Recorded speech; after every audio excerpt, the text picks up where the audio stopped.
करनूल में साबिक वजीर बुड्ढा विंगल रेड्डी की बरसी की तकरीब टीजीवी कला क्षेत्र में अकीदत के साथ मुनक़िद हुई। साबिक राज्यसभा रुकन टीजी वेंकटेश और श्रीसैलम के रुकन असम्बली बुड्ढा राजशेखर रेड्डी ने बतौर मेहमान खसूसी शिरकत की।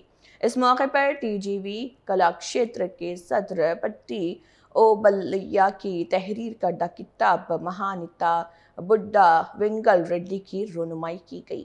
टीजी वेंकटेश ने कहा कि बुड्ढा विंगल रेड्डी की अवामी खिदमत हमेशा याद रखी जाएगी और उनके नज़रियात को उनके फर्जंद बुड्ढा राजशेखर रेड्डी आगे बढ़ा रहे।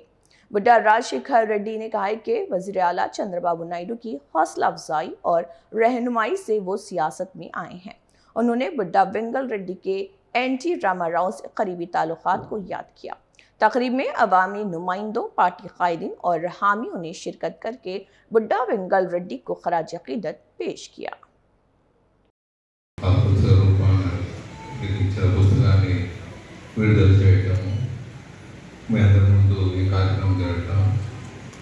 మాకు అవకాశాన్ని కల్పించిన రాజశేఖర రెడ్డి గారు వారి ఫ్యామిలీ మెంబర్స్కు కృతజ్ఞతలు.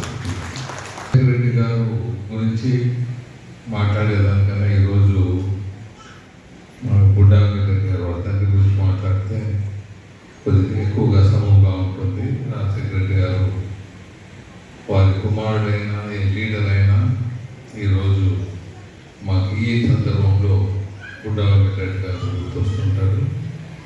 ఆయన మనతో లేరు కానీ ఆయన ఆశయాలన్నీ మనతో ఉన్నాయి.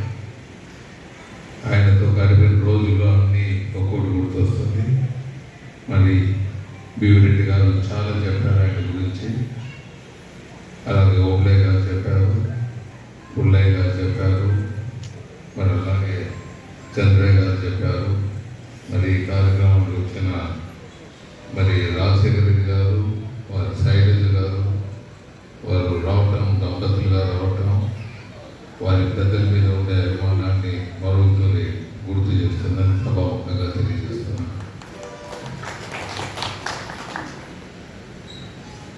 బుడ్డా వెంకటరెడ్డి గారు నాకు సుపరిచితులు. పేపర్ మిల్లు నడవాలంటే ఫారెస్ట్ నుంచి శ్రీశైలం, ఆ ఫారెస్ట్ ఏరియా నుంచి మాకు రా మెటీరియల్ అంటే వుడ్ అనేది వస్తే కానీ ఫ్యాక్టరీ నడవదు అనమాట. ఆ కాలంలో అలాట్మెంట్ ఉండేది. ఇప్పుడైతే యూక్లిప్టస్ అంతా బయట పంటల నుంచి తీసుకొని వస్తారో అప్పుడంతా ఆ ఫారెస్ట్ మీదే డిపెండ్ అయి ఉన్న రోజులు.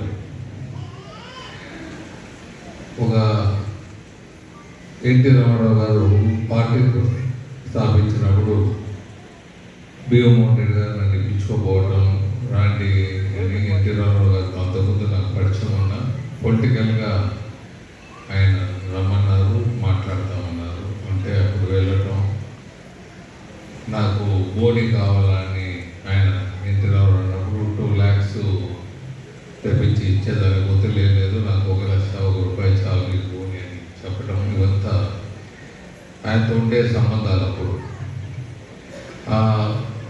అదేవిధంగా మా మిత్రులు భీమమోహన్ రెడ్డి గారు కూడా ఎన్టీ రామారావు గారితో డిఫరెంట్ విధంగా ఆయన సంబంధాలు రావటం.